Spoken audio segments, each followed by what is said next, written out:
It's in a continuation. You don't need your laptop. I'm very blind, but okay. I hope you're right.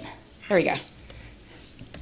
Thank you, Claus, and thank you, General Aluwalia, for having me back here. It's been a really long time. I can't even count the years. So it's really nice to be back, especially amongst Army folk, because I feel much more comfortable around you than those Air Force wallas. I'm going to own it. So I'm also going to apologize up front that just about everyone else who's speaking here has spent a lot of time thinking about high altitude stuff. And that's not actually the kind of work that I do. I kind of do nitty gritty. And while a lot of people do a lot of internet-based, social media sort of studies, the groups that I work on actually don't have a huge social media presence. That's kind of a myth. In fact, mostly how they spread their word, they grow their membership, is through face-to-face meetings, is through good old-fashioned publications. And so if I wanted to do this kind of a study using social media, I really wouldn't be able to. If you take up all of the Jamaat al-Dawa when they're not being deplatformed, all of their followers on Twitter, I have more followers than them. So this is not an organization that really operates in cyberspace like some other groups. So thank you for supporting this book. This and the book that I'm currently working on, which is its sequel, which is that's why I have all these gray hairs and I've got these baggy eyes, which is a analytical translation of the Lashkar-e-Taiba publications that I've curated that I think are important to understanding this organization. And then all of those donations I'm donating to Indian victims of terrorism. So I want to get to a couple of important distinctions about Lashkar-e-Taiba. So the book, in their own words, really tries to make the argument to understand why the Pakistani state likes this organization so much. It's not just that it's a very disciplined killer here in India, this idea that their rogue LET operations is just a bunch of bakwas. They are very much, I consider them to be a part of the order of battle for the Pakistan Army, and of course they're not the only one. But they differ in many ways from just about every other militant or terrorist organization that Pakistan has on its payroll. They are basically at war with these Deobandi organizations. So what does this mean? The Deobandi organizations, and for those of you that don't know or care about the inside baseball of these groups, Deobandi organizations are going to be just about every other militant organization we can think of, absent the Hizbul Mujahideen, right? The command and control over which is Jamaat Islami. So whether we're looking at Jaish-e-Mohammed, Lashkar-e-Jhangvi, the Afghan Taliban, the Pakistan Taliban, they are all Deobandi.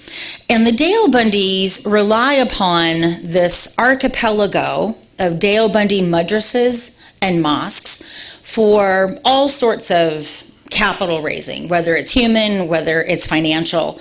While madrasas may or may not be the primary factories of terrorist recruitment, the Deobandis do rely upon their ulama to make pronouncements that justify the kinds of actions that they do. And the Deobandis are probably the largest cluster of militants in Pakistan. And what's interesting about them institutionally is that we can actually infer quite a bit because of the nature of their organization.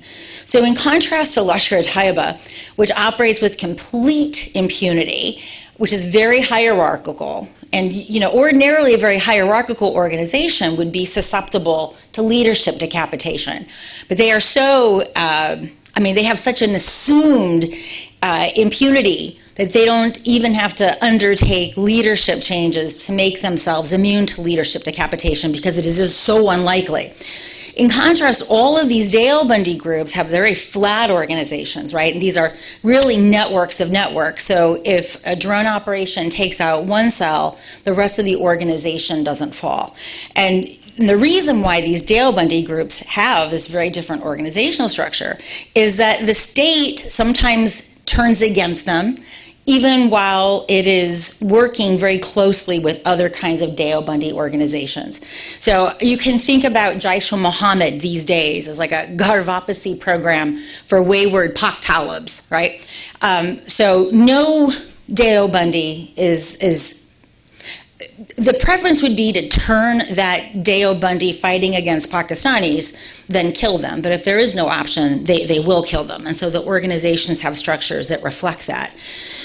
So what makes LET very important for the domestic politics of the state is that it pretty much opposes everything that the Deobandis do within the states with respect to the perpetration of violence. And because of the inherent sectarian nature of these Deobandi groups, these are the organizations that were going to join ISIS even before the Caliphate had been declared, right? So you had commanders from Lashkar-e-Jhangvi or Sipe-Sabe, Pakistan, going off to Iraq or Syria to kill Shia or Alawites even before the Caliphate was declared.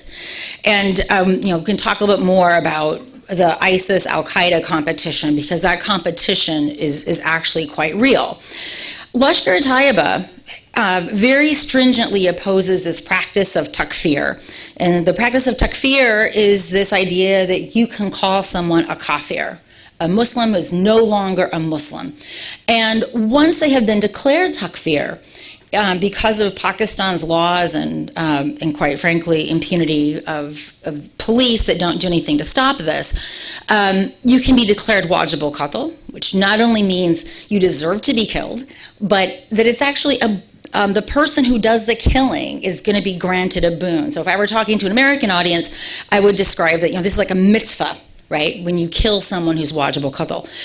LET is vigorously against this, and it might sound crazy to say this in this audience. They're perfectly okay killing Muslims and Hindus and whoever here, but within Pakistan, they absolutely do not permit this. They are anti-communal and they are anti-sectarian. And when you read their publications, the reason for that is they are the handmaiden of state security.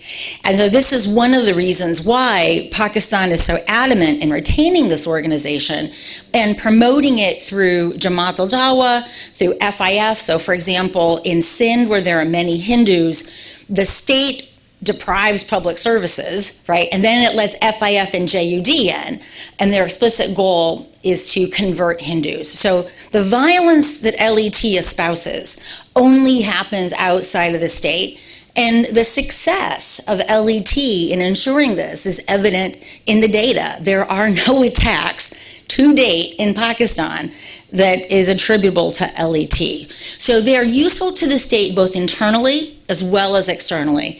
And many analysts, I think, largely because they don't bother reading their stuff, have really overlooked the domestic importance of this organization. So I'm going to spend a little bit more time on this because I think understanding how they recruit their families might be something that would be useful for you.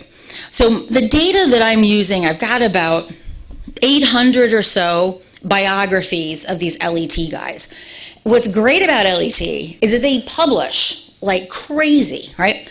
And even though I can no longer go back to Pakistan, and if they did give me a visa, I'd be very worried about why they gave me a visa. It turns out that the Library of Congress buys LET publications. So I no longer have to go and get their stuff. I just submit interlibrary loan request, and it shows up at Georgetown, and then I get to work. So I had this meeting with some CIA folk a number of years ago, and they asked me where I was getting my data, and I said, well, the Library of Congress, and they did not know that. And I'm sure this is not the only terrorist literature that LOC is buying. Anyways, that secret's out now. You can go and get their stuff. All right, so this isn't going to surprise you, but I like showing this. For those of you that have seen the maps in my Pakistan Army book, I have a similar map using the Pakistan Army district level recruitment data. And the maps actually look incredibly similar, even going into the districts in Balochistan and Sindh.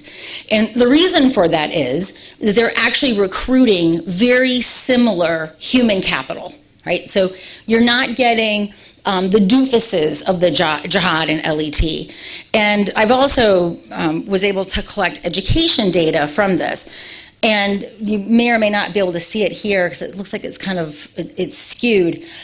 But what you'll see is that these LET fighters in my data set, they are all consistently better educated than the population from which they are drawn. So it reminds me a lot when I used to do work on Army recruitment for the OSD in the United States. You'd see the same thing, right? We have this aptitude test called the ASVAB, and we lob off like the lowest performers, and so the mean performance is shifted in the Army relative to the mean of everyone who took it, and that's exactly what the LET does. And I mean, I do want to say very at the outset, these are the people who succeeded in dying, right? I hope that distinction is obvious to you. Someone like a Jamal Qassab failed in his most important duty, which was to die. And because he didn't die, we actually came to know a lot about the state support for that operation and the ISI management of it. So these are definitely the A students of the class. And there's a series of selection effects that go into perhaps why we see that these guys have higher human capital than the population from which they draw. One of the things I've observed when I've read their biographies, so like when my brothers got sent to Iraq, they didn't have to say, hey, I want to go to Iraq. Big Army basically looked at the ORBAT, saw they're MOS qualified, young men, you are going to Iraq. That's not how it works with LET. They're very ecumenical in terms of who can go to the very first class, because the first class is really about converting people to the LA Hadith interpretive tradition of Islam, right? Because this is ultimately, LET has two missions. It's dawah as well as jihad. But the dawah mission is really important to the domestic politics of this organization. And they actually will then assign like a district commander to make sure that that person isn't engaging in recidivism. And they use that person to try to hook in the family. Because LET, here it's about jihad. In Pakistan, it's about dawah. So in reading their biographies, what is very clear is that these guys are entrepreneurial, bureaucratic entrepreneurs. And so they might want to be deployed to Kashmir, but for whatever reason, they're not. And we actually have biographies where the individual is going to Hafiz Saeed and saying, dude, what do I have to do to get deployed to Kashmir? People that did Dar al-Am, after me have already gone and reached Shahadat. What's wrong with me? And Hafiz Saeed will tell them, this is what you need to do. So we see Lakfi, we see a lot of, the who's who of LET in these biographies. What's really clear is that you just don't get trained and then LET taps you for a mission. This is a constant back and forth at every level of additional training so that you're constantly being vetted. And so I think that's part of the reason why we see such a huge human capital difference in the LET guys who end up dead in my data set than everyone else. So we just cannot make the assumption that every LET aspirant looks like this, because this is most certainly an artifact of the selection effect or the selection bias of the data. So one of the things I've been working on with these biographies is trying to understand why they fight. Now, for some people, they go, oh, that's pretty obvious why they fight, but I'm actually going to argue to you that it's not obvious. So in full disclosure, both of my brothers in the Army, they're Army recruiters. I've worked on recruitment at RAND for a very long time. So in terms of the intellectual framework that I bring to my data, it's different, right? I think of this more as a this is really a labor market that's being cleared, right? This organization, like any other organization, is manning, sorry ladies, there's no real military role for us in this organization, but they're manning a mission. So admittedly, I do come to these data with a different framework. I pretty much have no use for the radicalization literature. It's empirically very dubious.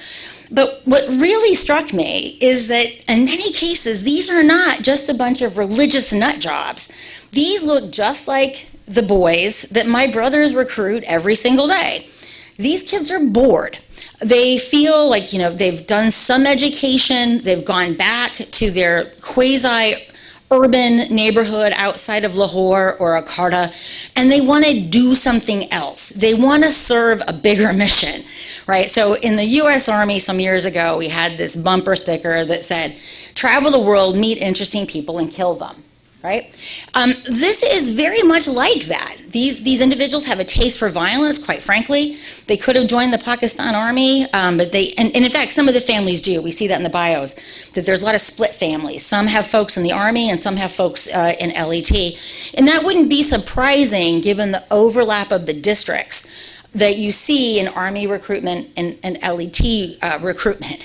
So another thing that you see is that the young men are just disgusted by the decadence that they see in their families. And so this tells me what? That these are not poor kids, right? This whole story about the poor boo-boo becoming a terrorist. There's also not a lot of evidence for that kahani either. But we do see this, largely because they've met someone in the LET that a relatively luxurious lifestyle all of a sudden begins to offend them. And you can see this in the advice that they leave to their family. Don't watch TV, don't wear these ridiculous clothes, you're my brother, don't do any more of this pundi, you behave so inappropriately with women. If it's a sister or a mother, make sure that you're, dressed appropriately. Just like what we see in the U.S. Army, we also see this buddy system at play. They often don't go in by themselves. They're actually going in with at least one other associate. And in the U.S. Army, I don't know if you guys see this, but we see that if they go in with a friend, they're far more likely to not attrit. They're more likely to make it through MEPS without, going AWOL and getting a tattoo or doing something stupid. And they're more likely to pass through AIT. So again, I'm looking at this and I'm just struck by all of these similarities. And then we get to these things that are much more religious in nature. So you can sort of think about a three-dimensional space, right? So part of it's geography, because they're talking about partition. Part of it is their own personal aspiration. And then some of it truly is about devotion. But one of the things that come up, and I have to say as a sister of soldiers, it was really upsetting to read. The mothers are saying to the young men, I do not want you to come back a ghazi, right, a veteran. I want you to take a bullet on your chest. I want to be the mother of a shaheed, right? Because there's this, and this is why I call it, this is the macabre social capital. To be a mother of a shaheed is a big deal. There is no mother, I assure you, in the United States that has said to her son or daughter, come back in a coffin because I want to be a gold star mom, right? Said no mother ever, and I'm pretty sure that's the case here. So this is a really different kind of motherhood that they are promoting. The mother will also say, and the sons will, you see these dialogues going back and forth in the writing, the mother will also say, I want you, when you go to heaven, to intercede on my behalf, because they believe that if they die in combat as a shaheed, they get to bring 70. That's a lot of family. I don't even have 70 family members to heaven with them. Now, this is a weird thing again for a mother to say, because if you are a Muslim, there is this book. It's actually pretty clear about what you do or don't do to go to heaven. Why do you need your son to get whacked for that? And then, you'll see this happens a lot. To defend Muslims from occupiers, it's almost like rather than a religious belief, it is actually a political belief. Because what Lashkar says is that Islam fell into political decline when they stopped waging jihad. And so Lashkar believes that Muslims in general, and Pakistan in particular, can reclaim its worthiness in the international system by engaging in jihad. So at first blush, this might sound like a religious argument, but it's actually an argument that they're making to reclaim a political status that Muslims used to have. The one thing that really struck me years ago, and I remember when I first started publishing about this, other scholars they raised eyebrows because they did not think families mattered. And this again is where I think having a recruiting background, both in my personal life, but also my professional life at RAND, I will wrap up. In the U.S., we recruit 16-year-olds into the U.S. Army. If we let them graduate, they got other things to do. So they can't deploy, right, until they're 18 and they're MOS qualified. But we sign them up at 16. My brothers will tell you, and I think any recruiter will tell you, they spend most of their time recruiting mom, right? Dad is like, with his Miller, watching reruns of like Family Guy and doesn't care. Mom has to be persuaded. And you see the investment that we make institutionally in persuading moms in the commercials that we have. LET does this. LET is going after mom. They do not want these guys deployed until mom says, peace be upon you, son, go and take a bullet on your chest. The reason for this is very clever, right? A pissed off mom spoils the recruiting pool for the whole neighborhood, right? No, I'm serious. Y'all know this. Right? You do not want a pissed off Punjabi coming after your business model, right? So they go to a lot of effort to cultivate mothers in particular. And you see the literature, they actually have jalsas that are explicitly for women, the logistics of which are incredibly difficult. Try to convince a Baloch family to send their single daughter to a Lashkar-e-Taiba, Jihada Palooza outside of Meridke, and you'll see the logistical footwork that goes into that. And they don't do it if they're not getting return to that investment. And so what struck me about the focus of the families is that if you look at the CVE stuff or the recruitment stuff, it's always talking about the male of military age. And I'm like, dudes, you are missing it. It is the mom. The mom is actually the pivot point that this organization is going after. And once you say it, it's so obvious because anyone who's ever had to be in a recruitment billet for a conventional military service knows this. Mom has to be persuaded because she doesn't want to bury or immolate her son or daughter, right? So I'm going to I think I pretty much already said that. So, what are some of the things that are sort of the takeaways from this exercise? Well, first, as I talked about the leadership structure, this is an organization which is ripe for leadership decapitation. It drives me nuts that every time I'm hanging out with a room of Army wallas, that y'all haven't killed this SOB yet. It's probably why he's going to protective custody in jail. But what I've heard a lot this morning being discussed is about conventional deterrence, nuclear deterrence. I haven't heard anyone mention sub-conventional deterrence. And perhaps the reason is when sub-conventional deterrence works, you don't hear about it. You only hear about it when it goes FUBAR. But I think it's really important to think about sub-conventional deterrence. And the reason is the Pakistan Army basically has weapons. It's got an army that can't win a war that's going to start.